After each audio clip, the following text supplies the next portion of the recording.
Hello, good evening everyone. My self Sandeep Mishra और हम लोग 5 ईयर से गेट ईएसई के लिए पढ़ा रहे हैं। और अभी जो हम स्टार्ट किए सीरीज वो फंक्शन ऑफ कॉम्प्लेक्स वेरिएबल है, जिसमें हम पूरा मैथमेटिक्स को कवर करते हुए अभी कॉम्प्लेक्स इंटीग्रल को करने वाले हैं।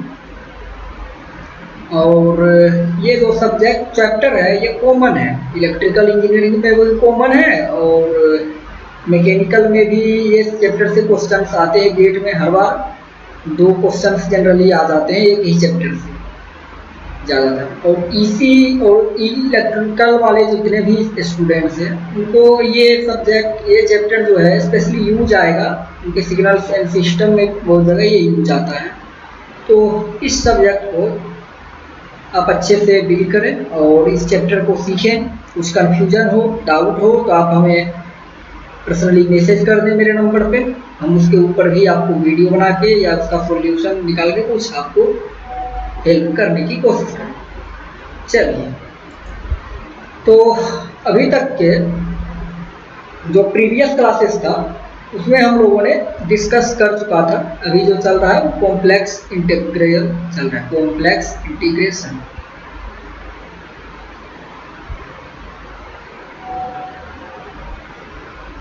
कॉम्प्लेक्स इंटीग्रेशन जिसमें हमने बहुत सारे टॉपिक के बारे में बात किया था। एक किया था लाइन इंटीग्रल, जिसको कार्टेशियन कोऑर्डिनेट सिस्टम से सॉल्व किया था। Cartesian coordinate method. तो ये तब यूज करते थे जब हमें क्वेश्चंस में दिया रहेगा counter following any straight line. तो स्ट्रेट लाइन को जब फॉलो करेगा तब ये यूज करते थे। पिछला वीडियो में हमने उसके ऊपर बनाया हुआ है, उसको देख सकते हैं। दूसरा था कि पोलर फॉर्म।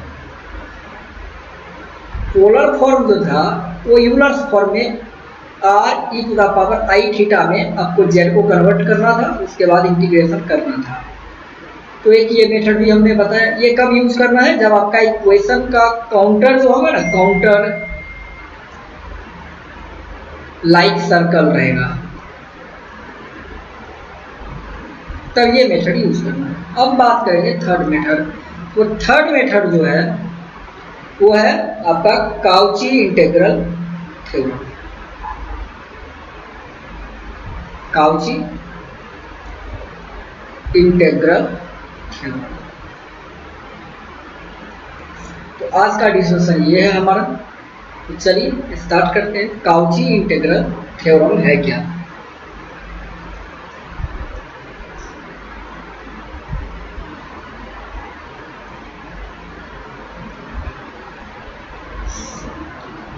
देखो, काउची इंटीग्रल थ्योरम का मतलब है कि आपका जो कोई भी फंक्शन fz गिवन रहेगा, fz, ये fz जो होगा वो क्या होगा? नॉन एनालिटिक फंक्शन होगा। ये एनालिटिक फंक्शन रहेगा within region, within the region bounded bye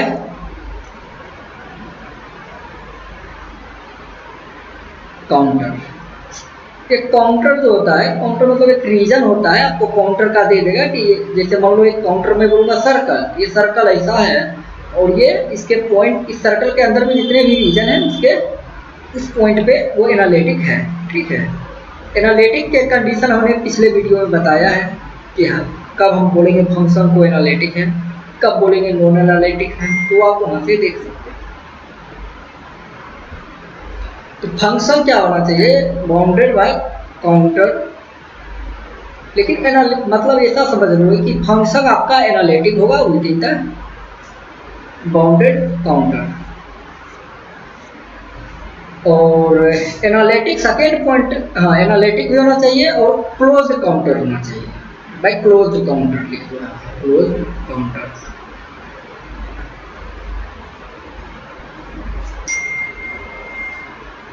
close, मतलब आपका काउंटर क्लोज होना चाहिए फर्स्ट, और सेकेंड वो एनालिटिक, उस क्लोज काउंटर के अंदर में उस रीजन में वो क्या होना चाहिए, आपका एनालिटिक होना चाहिए। अगर ऐसा क्वेश्चन कोई होता है, ऐसा कोई फंक्शंस होता है, तो उसमें सीधा आपको लिखना है F Z D Z equal to G. ये आपका डायरेक्ट इंटीग्रेशन का आंसर है। ये था जनरल थ्योरी का स्टेप्स। तो ये जनरली थ्योरी था। हम अभी इसको और क्लियरली आपको एक्सप्लेन करेंगे, इसको और क्लियरली एक्सप्लेन हम कर देंगे, जिससे आपको और इजी हो जाएगा। जब क्वेश्चंस को देखेंगे तो जाके ये इजी होता है और आपको जनरली समझ में आएगा। ये तो थ्योरी है ना, थ्योरी उतना क्लियर नहीं हुआ, जब तक क्वेश्चन सामने नहीं आएगा तब तक ये क्लियर नहीं होगा। चलो मान लो एक क्वेश्चन है जिसमें बोल रहा है इवेल्यूट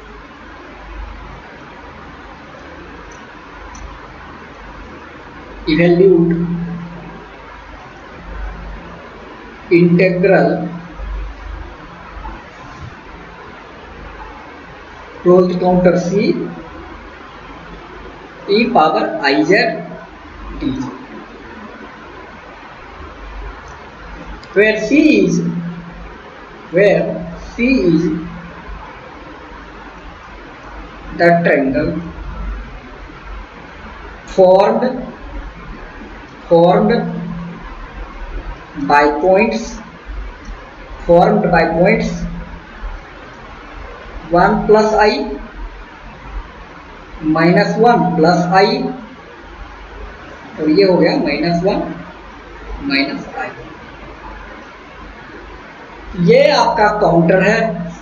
इस काउंटर के ये पॉइंट्स मिला के 1 2 3 पॉइंट्स मिला के एक ट्रायंगल बनता है और इसका इंटीग्रेशन आपको करने बोला गया है। देखो ये क्वेश्चन है, इसको आपको सॉल्व करना है। कैसे करेंगे देखो। मान लो आपको जो पहला पॉइंट है वह है 1 प्लस आई, सेकेंड पॉइंट -1 प्लस आई है, और थर्ड पॉइंट जो है वो -1 माइनस आई दिया हुआ है। ये 3 पॉइंट्स आपको यहाँ दिया हुआ है। इस 3 पॉइंट से काउंटर बनाए, इसी पॉइंट को फॉलो कर रहा है काउंटर, ठीक है। अब आ जाओ, तो कार्टेशियन कोऑर्डिनेट में हमने बताया था इसका मतलब x है और i का कोएफिशिएंट कुछ नहीं है तो 1, ये y है। ये xy पॉइंट को आप ये कार्टेशियन फॉर्म में प्रेजेंट कर दो। तो ये मान लो आपका जो पॉइंट है ये P है और इसका कोऑर्डिनेट है 1 1। तो दूसरा पॉइंट मान लो Q है, तो Q पॉइंट आपका है -1 और +1। अब आ जाओ तीसरा पॉइंट R जो है ये -1 है और -1। तो अब इसको क्या करो कोशिश, आप इसको एक कार्टेशियन कोऑर्डिनेट पे प्रेजेंट करने की कोशिश कीजिए। जब कोशिश करो इसको प्रेजेंट करने का, एक पॉइंट मिलेगा P, ये P सॉरी यहाँ नहीं आएगा। अब ये पॉइंट को प्रेजेंट कर दो 1। ये पॉइंट P जो है ये 1 1 है, x का वैल्यू 1 यहाँ से और y का वैल्यू यहाँ से ले लो। तो ये पॉइंट इंटरसेक्ट किया 1, ये 1 1 लाइन एक ये हो गया, ये हो गया 1 1। दूसरा आपका क्या है -1 +1।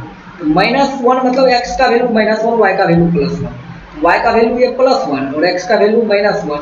ये लाइन ऐसे आएगा और इस पॉइंट पे इंटरसेक्ट किया, ये एक पॉइंट हो गया।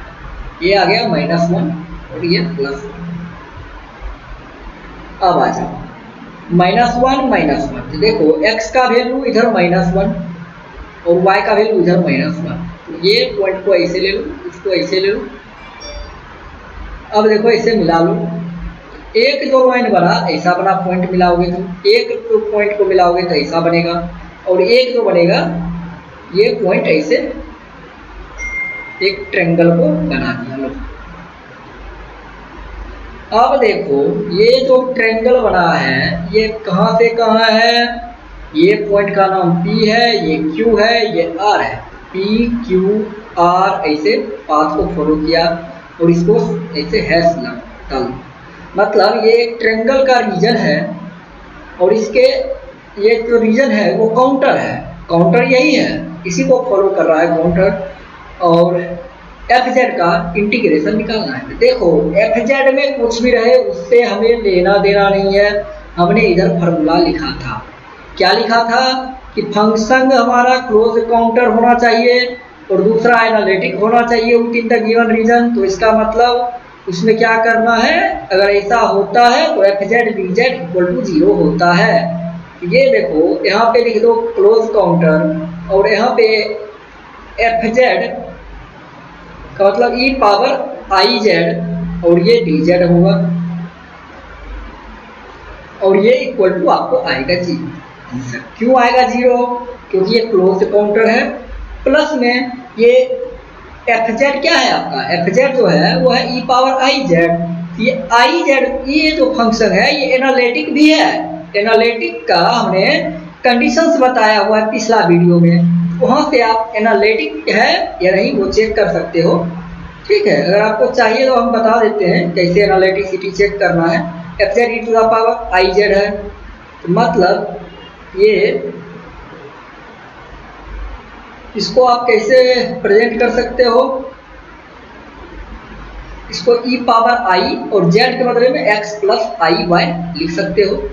जब ऐसे लिखोगे ये आ जाएगा e पावर ये I into I square minus y plus में आएगा IX। ये आपका अब FZ बन गया। अब क्या करो, इसको और एक्सपेंड कर सकते हो, ये हो जाएगा e power minus y into e to the power IX। अब देखो ये e to the power minus y, e to the power अपने पढ़ा था formula e power I theta होता है, वो होता है क्या cos theta plus I sin theta. हमने पिछले क्लास में बता चुका था। ये e to the power I theta का मतलब IX है, यहाँ पे हो जाएगा cos x plus I sin x। ये आपका आ जाएगा फंक्शन FZ और इसको आप चाहो एक्सपेंड करने तो FZ आपका आएगा क्या e power minus y into cos x plus e power minus y I में साइन x। देखो अब ये पार्ट को मान लेना है u और ये पार्ट को मान लेना है v, तो आपके पास u आ गया e to the power minus y cos x और v जो है वो आएगा e power minus y sine x। u भी निकल गया और आप u भी जब निकल गया तो एनालिटिसिटी आप इजीली चेक कर सकते हो इसका, इसमें कोई दिक्कत नहीं होना चाहिए। एनालिटिसिटी चेक करने का क्या रूल है हमने आप लोगों को करा रखा है। एनालिटिसिटी कैसे, u भी है ना, अब क्या करना डो u बाई डो x इक्वल टू करना डो v बाई डो y। अगर आता है इसका मतलब एक कंडीशन है और एक और कंडीशन लगाना है, वो कंडीशन है डो u बाई डो y इक्वल टू माइनस डो v बाई डो x। ये दोनों कंडीशन लगाना है और आपको चेक करना है। u यहाँ है, इसको x के रिस्पेक्ट में डिफरेंशिएशन करना, फिर ये v है, इसको y के रिस्पेक्ट में करना और दोनों इक्वल आना चाहिए, दोनों इक्वल आना चाहिए। और सिमिलरली इसका कर देना u का y के रिस्पेक्ट में, फिर v का x के रिस्पेक्ट में। ये भी ऐसा यहाँ इसके आगे माइनस आना चाहिए। अगर ऐसा आता है तो आपका फंक्शन एनालिटिक है और ये 100% इस कंडीशन को सेटिस्फाई करेगा। ये क्वेश्चन ऑलरेडी हमने करा रखा है, तो आप इसको देखें तो यहाँ से एनालिटिसिटी पता चल जाएगा। एनालिटिक तो है ही और क्लोज्ड है ही काउंटर, ये ओपन थोड़ा ये क्लोज है। FZ e power IZ FZ e to the power IZ DZ 0 हो जाएगा। हम आगे और भी मेथड बताएंगे, हर तरीके ऐसे ही नहीं है कि हमें एनालिटिसिटी चेक करने बैठ जाना है, उतना टाइम नहीं लगाना है। इसके लिए भी एक जुगाड़ है, हम वो आगे के टॉपिक में हम आपको बताएंगे कैसे चेक करना है। फिलहाल अभी इतना जो आपको कराया उस मेथड से कीजिए। ये आ गया किसका, ये मेथड हो गया आपका किसका, काउची इंटीग्रल पे। काउची इंटीग्रल क्या है, कोई क्लोज काउंटर है, पहला नंबर कोई क्लोज काउंटर है, दूसरा काम वो काउंटर जो है किसका, वो जो काउंटर है उसका जो फंक्शन है एफजेड वो एनालिटिक होना चाहिए, एफजेड एनालिटिक होना चाहिए प्लस में काउंटर क्लोज होना चाहिए, तब इसको हम इस मेथड से करेंगे और उसका आंसर सीधा डायरेक्ट 0 ही होगा, कोई भी फंक्शन हो 0 ही होगा। तो अब चलिए अब हम इससे आगे बढ़ते हैं नेक्स्ट टॉपिक पे, और वो टॉपिक है आपका काउची रेसिड्यू थ्योरम।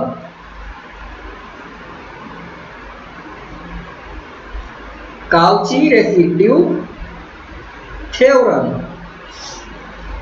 तो देखो ये किसके लिए है, ये उसके लिए है काउची रेसिड्यू थ्योरम, जो आपका जो यहाँ पे एफजेड है वो क्या होना चाहिए, नॉन एनालिटिक होना चाहिए, नॉन एनालिटिक मतलब एफजेड एनालिटिक नहीं होना चाहिए आपका, समझ गए, एफजेड नॉन एनालिटिक होना चाहिए। दूसरा कंडीशन काउंटर क्लोज होना चाहिए, काउंटर क्लोज होना चाहिए और नॉन एनालिटिक होना चाहिए विद इन द रीजन। तो ऐसे केस के लिए सीधा इंटीग्रेशन का जो फार्मूला होगा वो हो जाएगा यहाँ से काउंटर सी, ये एफ जेड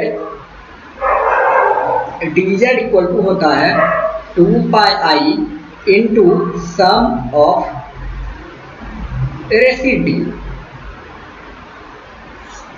तो रेसिड्यू जितना होगा उस रीजन में उस सारे रेसिड्यू को जोड़ देना है और इसका आंसर यही आ जाएगा। अब बात यह है रेसिड्यू निकाले कैसे, अब ये वेरी वेरी इंपॉर्टेंट टॉपिक है, रेसिड्यू निकालने आना चाहिए आप में से हर किसी, और रेसिड्यू निकालना उतना टफ भी नहीं है।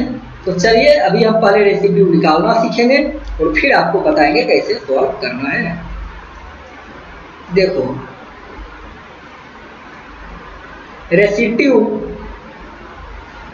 जो फाइंड करते हैं वो दो टाइप से होता है, एक होता है पोल ऑफ ऑर्डर m और दूसरा होता है पोल ऑफ ऑर्डर m, है ना, ये दूसरा है। पहला है simple pole, simple pole, residue of simple pole and residue pole of order m। ये चीज अभी आपको यहाँ पे लिखा है, बस ये लिख लो, इसे आपको ध्यान में रखना है। और क्या है ऑर्डर और सिंपल अभी आपको नेक्स्ट स्टेप में मैं बता रहा हूँ। देखो मान लो आपके पास एफ जेड इक्वल टू दिया हुआ है 12z माइनस 7, इसको डिवाइड कर दिया हुआ है z minus 1 whole square into 2z plus 3, ये आपको एफजेड दिया है। इसमें बोलेगा सिंपल पोल कौन सा होगा, तो देखो सिंपल पोल का मतलब है, सिंपल पोल का मतलब है कि अच्छा एक चीज और, यहाँ नोमिनेटर ये है ना, ये नोमिनेटर है, इससे कोई लेना देना नहीं है, हमें सिर्फ डिनोमिनेटर पे फोकस करना है। ये डिनोमिनेटर में, तो डिनोमिनेटर में जिसका पावर 1 है उसको बोलेंगे सिंपल ऑर्डर। सिंपल ये सिंपल पोल का, इसी से सिंपल पोल निकलेगा। पोल का वैल्यू भी बताए हैं हम पिछले वीडियो में कि पोल कैसे फाइंड करते हैं, यहाँ भी बता देंगे। तो सिंपल पोल जो है वो हो जाएगा 2z प्लस 3, और इसको ये वाला टर्म है ना, ये जिसका पावर 1 है वो रखना है और इक्वल टू 0 करना है। यहाँ से z इक्वल टू -3/2 आएगा, ये -3/2 जो आपको आया है ना, यही है पोल, इसको बोलते हैं पोल, समझ गए। और ये है सिंपल पोल, और मैं बोलो पोल ऑफ ऑर्डर है m मतलब 1 2 3, ये देखो z-1 का होल स्क्वायर है ना, देखो z-1 होल स्क्वायर है। यहाँ से जब इस ये वाले टर्म को क्या करना है, सीधा z-1 यहाँ भी 0 करना है, z इक्वल टू आएगा 1। इसका मतलब क्या है, इसका पोल इक्वल टू 1 है और ऑर्डर कितना है, ऑर्डर 2 है।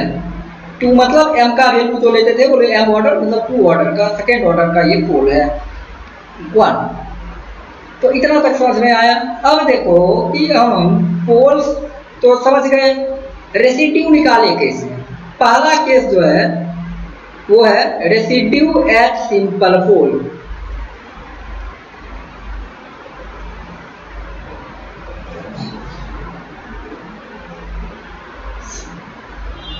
एक है रेसिड्यू एट सिंपल पोल। तो सिंपल पोल पे रेसिड्यू कैसे निकाल।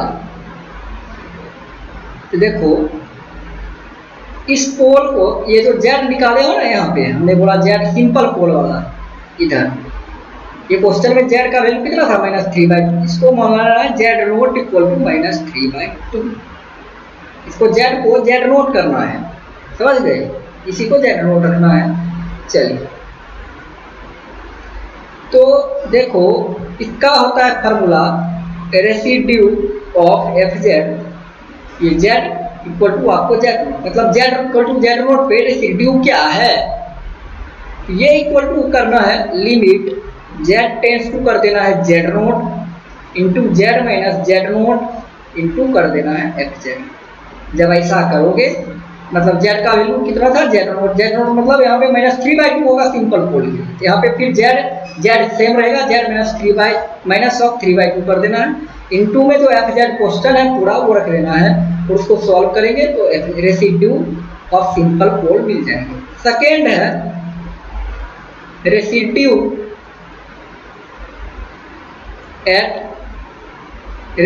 एट पोल ऑफ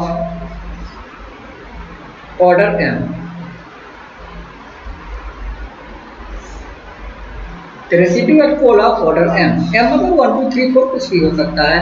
तो आपको इसको रेसिड्यू एफ जेड जो होगा वो आपको हो जाएगा 1/m-1 इंटू में आएगा d⁻m-1 dz(m-1) और इधर आ जाएगा z-z0 power m into F Z. ये फार्मूला से रेसिड्यू निकलेगा पोल ऑफ ऑर्डर m। तो चलिए अब हम क्वेश्चन इसके ऊपर देखते हैं, वही क्वेश्चन को जो पहले मैंने लिया है। यहाँ पूछ रहा है फाइंड द रेसिड्यू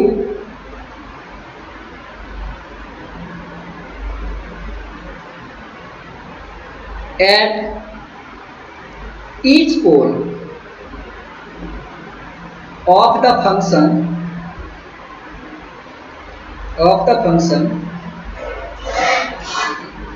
आपको एक दिया हुआ है F Z equal to 12z-7, इससे डिवाइड कर देना है z-1 whole square into 2z+3। तो देखो ये आपको एफ जेड है, इसका पोल और इसका रेसिड्यू निकालना है।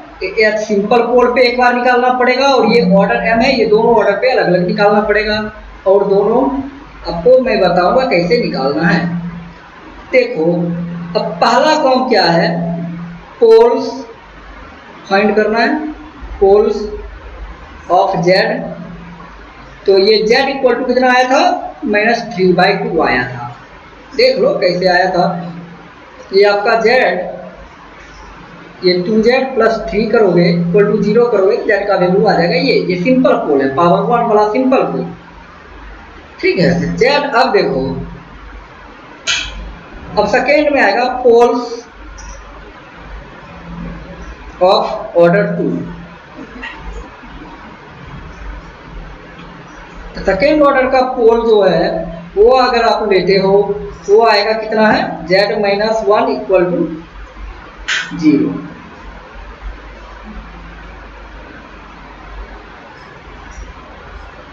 जेड यहां से आ जाएगा 1। Pole of order m order का जो पोल होगा वो होगा 1, m के बदले 2 है यहाँ पे, ठीक है। तो ये z इक्वल टू आ गया 1। अब देखो हमें पहला केस लेना है, कौन सा, रेसिड्यू ऑफ एफ जेड जो कि इक्वल टू होगा लिमिट जेड टेंस टू, हमने क्या बोला Z equal to Z naught. तो जेड नोट कितना था, पहला सिंपल पोल का भी देख रहे हैं, तो जेड नोट है -3/2। ये -3/2 करेंगे तो ये इधर आएगा z-z0 इंटू में आ जाएगा एफ जेड। यहाँ z-z0 कितना है -3/2, z tends to Z naught करना है। तो अब आना है लिमिट z टेंस टू -3/2, इधर करना है z को z रखो जेड नोट कितना है -3/2। तो मैं क्यों है, मैं जेड नोट पोल्स जो निकाले हो ना सिंपल का, वही है जेड नोट। ये जेड माइनस में -3/2 करोगे आ जाएगा +3/2 और इंटू में एफ जेड कर दो। तो एफ जेड का वैल्यू क्या दिया था, एफ जेड का वैल्यू है 12z - 7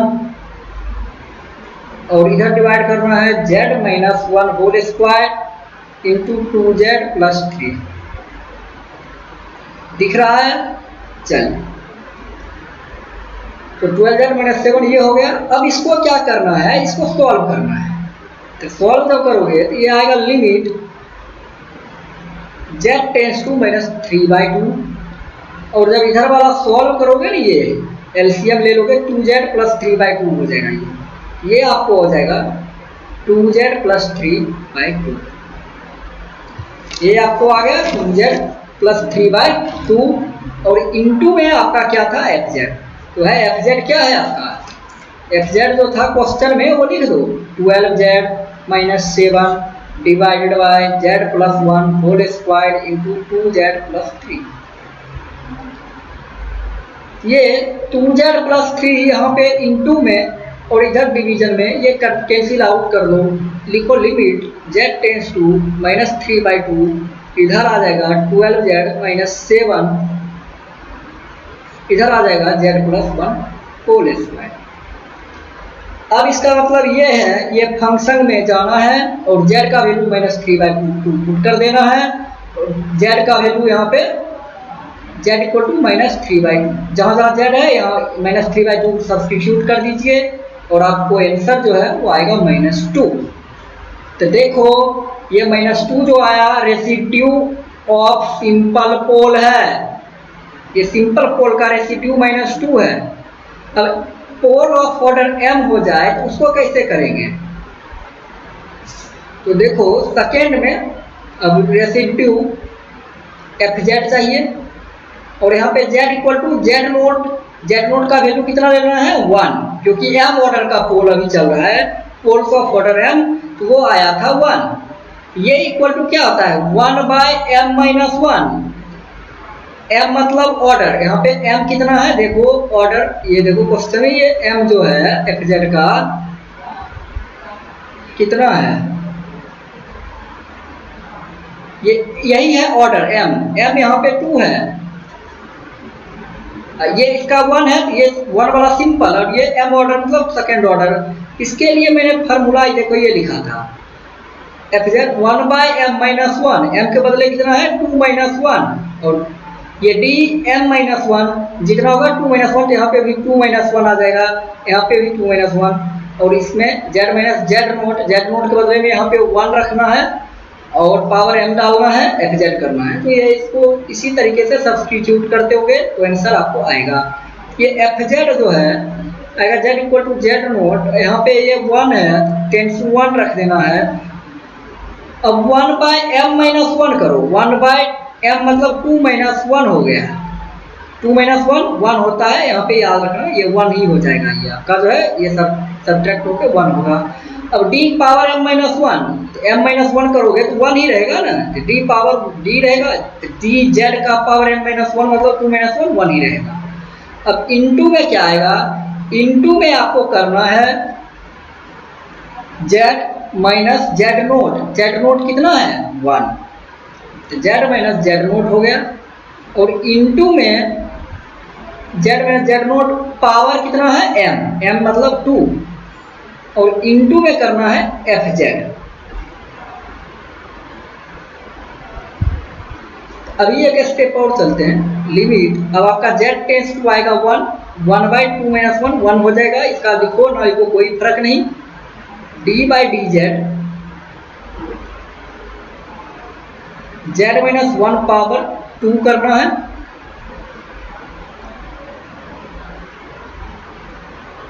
इंटू में fz।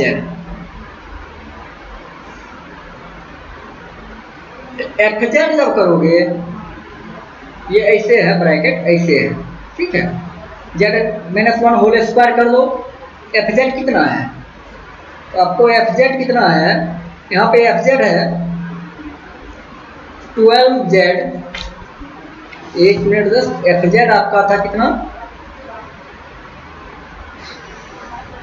12z -7 और होल डिवाइड करना है z -1 whole square into 2z + 3। ये हो गया fz। देखो अब z -1 होल स्क्वायर, कैंसिल हो जाएगा, बचा इतना लिमिट z टेंस टू बचेगा 1 और यहाँ पे आ जाओ d/dz कर देना है। किसका करना है भाई, इसको 12z - 7 डिवाइडेड बाय 2z + 3 हो जाएगा ये। अब आपको क्या करना है, इसको डिफरेंशिएशन करना है। तो डिफरेंशिएशन कैसे करोगे, इसको ही मान लेना है u, इसको मानना है v, u/v का डिफरेंशिएशन आप लोग पढ़ चुके हो। तो जब ये फाइनल डिफरेंशिएशन करोगे तो मैं ये लिख देता हूँ, आपको आंसर होना चाहिए लिमिट z टेंस टू 1 और इधर आएगा 2z + 3 इंटू में आएगा 12 और माइनस में आएगा 12z - 7 इंटू में आएगा 2 और इधर होल डिवाइड हो जाएगा 2z + 3 होल स्क्वायर। ये आ गया z। अब इसमें जहाँ जहाँ z है वहाँ वहाँ 1 पुट कर दो, क्योंकि लिमिट z टेंस टू 1 है। जब ऐसा आप करेंगे तो आपका आंसर आ जाना चाहिए 50/25, that means equal to 2 answer होना चाहिए। देखो रेसिड्यू ऑफ ऑर्डर m, मतलब ऑर्डर जिसका 2 है उसका रेसिड्यू कितना आया, residue of poles having order 2, तो उसका रेसिड्यू आ गया वो 2। जिस फंक्शन में जिसका पोल्स का ऑर्डर 2 है उसका रेसिड्यू भी 2 आया, और जो सिंपल पोल है उसका रेसिड्यू -2 आया। तो समझ में आया ये रेसिड्यू। तो अगले क्लास में हम इसके थ्योरम पे चलेंगे, काउची इंटीग्रल थ्योरम। समझ गए। तो अगले में हम लोग डिस्कस करने वाले हैं आपके टॉपिक का काउची रेसिड्यू थ्योरम। इंटीग्रल तो कर लिया, अब काउची रेसिड्यू थ्योरम का बात करेंगे, और भी जो 2-3 मेथड है वो सारे नेक्स्ट क्लास में हम देखेंगे। तो आज हम सेशन को एंड करते हैं। Bye bye.